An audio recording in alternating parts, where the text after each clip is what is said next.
Hey guys, how's it going? Welcome back. Happy Thursday to you. Let's get straight into this lesson because this may be a bit much and I want to get to the meat of it. We want to talk about solving multi-step equations, okay? Solving when there's a parentheses. Have your notes out. Make sure you're taking notes on this. Jot this problem down. I'm going to show you how to solve it. So this equation is saying 6 parentheses x plus 2 equals 42.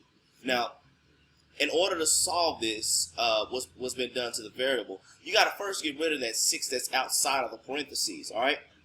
So this 6 is being multiplied by what's inside of the parentheses. So in essence, what's happening is we got to get rid of this 6 first before we handle what's going on in this parentheses.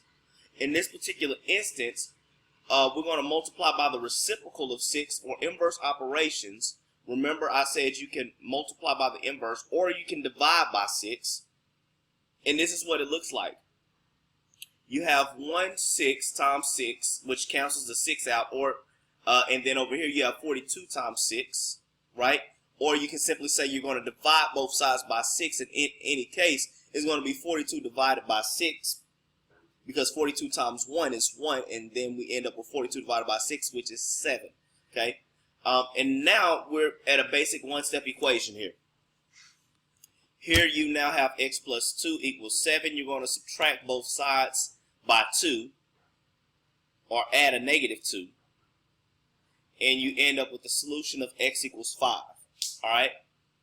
If you guys need to rewind that and go back over that again, please do so. But make sure we understand that. If you guys got questions, you know to hit me in Google Classroom.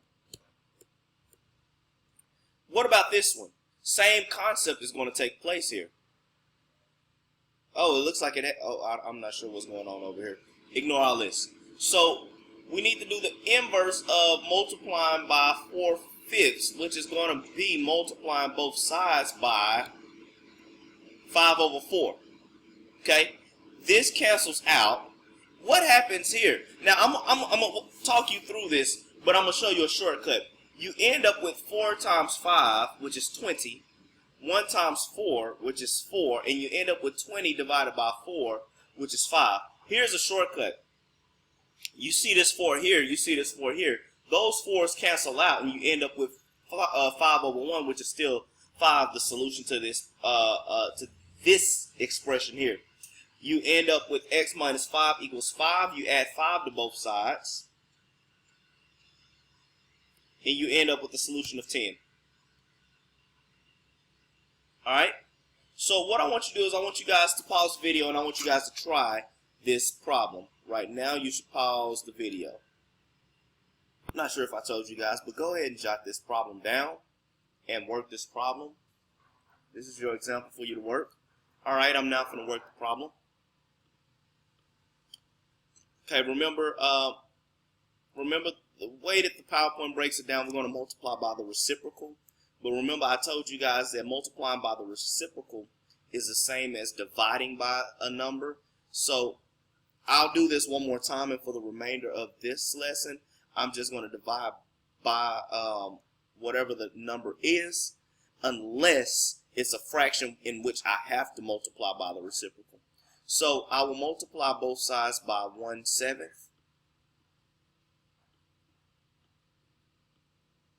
What happens over here is this gives me a 0 pair, and over here you have 49/1 times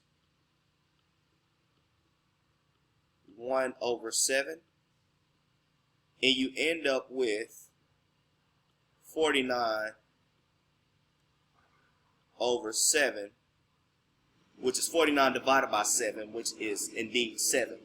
Now, remember, if it's a fraction, you gotta multiply by the reciprocal. However, if it's a nice whole number, in which this is, you can simply divide by that number, or divide both sides by that number. In this case, we will divide both sides by 7. Divided by 7, divided by 7, and we're still here. 0 pair, and we end up with x plus 4 equals 7. From here, we had a one-step equation where we're going to subtract 4 from both sides. And 7 minus 4 is 3, so the solution is x equals 3. Okay? Let's move on to the next one.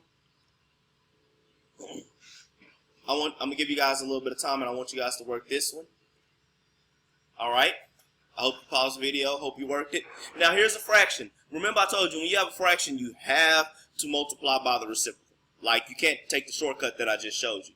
So, we're going to multiply both sides by 4/3.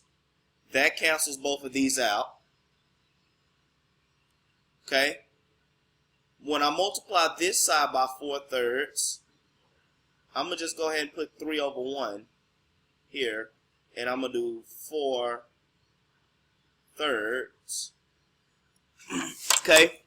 This 3 and 3 will cancel out, and you end up with 4 as the solution because it'll be 4 over 1, but I'll work it out. 4 times 3 is 12.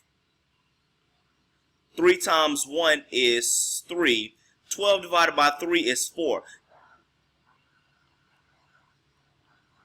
Now, what I just said, that's a pretty decent 4 I just drew. Now, what I just said is 3 and 3 will cancel each other out, and you're left with 4 over 1, which is still going to give you 4. That's a little shortcut that I did, but I worked it out so you can see it.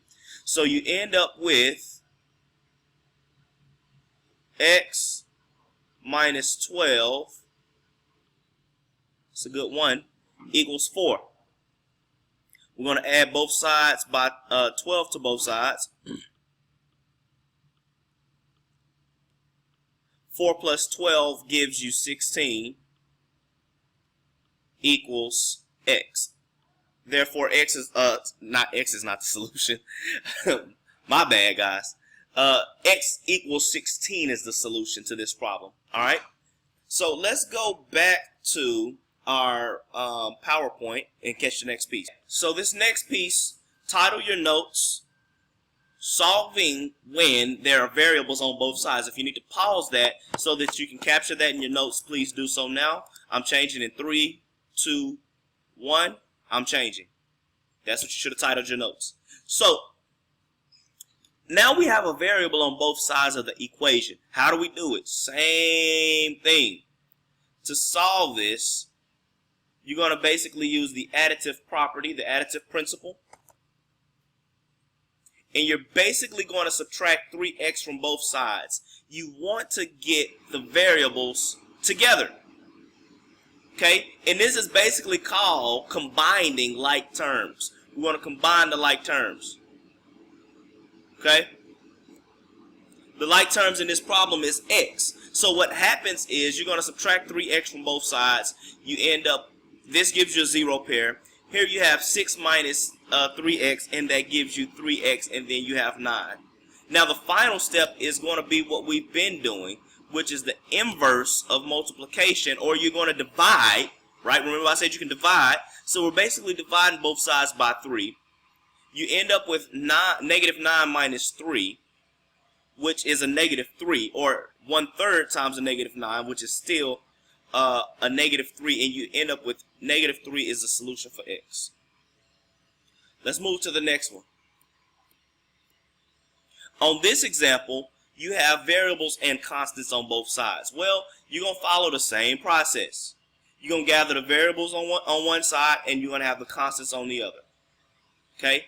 So in this one, you want to add, I always tell my students you want to move the smallest variable. Move the smallest variable. If you move the smallest variable, you're going to, the less likely you're going to be dealing with negative signs, or the least likely. So we're going to add 2a to both sides. And this is what it looks like. This gives me a 0 pair. You have 4a plus 2a gives you 6a. You're going to drop down this negative 7 or minus 7 equals 5. The inverse of minus 7 is going to be adding 7, so we're adding 7 to both sides. And you end up with 6a equals 12 because 5 plus 7 is 12. Now, they're going to do the 1/6 here, but remember I just said you can divide by that number, and 6 divided by 6 divided by 12 divided by 6 is 2. Okay, so this I'm going to be moving really quick now. I want you guys to take a moment and jot this problem down, and we're going to work this on our whiteboard. Pause the video. Alright, I hope you worked that problem out. I'm getting ready to work this now. We got to get the S over here with the S. In order to do that, we're going to subtract 6S from both sides.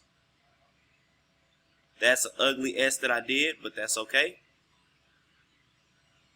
Oh, that's not even an S. I made it an S. Don't judge me, guys. This gives me a 0 pair. You end up with S, or remember, if there's not a number there, that's understood as a 1. So if there's never a number there, that's an understood 1 in front of that. So you have 1 minus 6. That's going to give you a negative 5S. And you bring down 10. Now, the next step, negative 5, we're going to divide both sides by 5, or negative 5 here. And we're dividing both sides by negative 5. And we end up with 10 divided by 5, or negative 5, which is a negative 2. So S is a negative 2. Okay? If you need to go back and rewind that, please do so. Any questions? Let me know in Google Classroom. Next problem. I want you guys to pause the video and work this. I'm going over this in 3, 2, 1. Alright, so I remember I told you guys move the smallest variable, and that's going to be 1K. So I'm going to subtract 1K from both sides.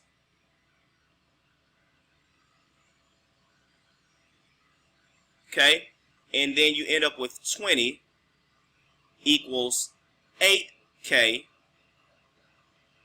minus 4. Okay, now we're at the one-step equation. We're going to add 4 to both sides. This gives me my 0 pair here. 20 plus 4 is 24 equals 8K.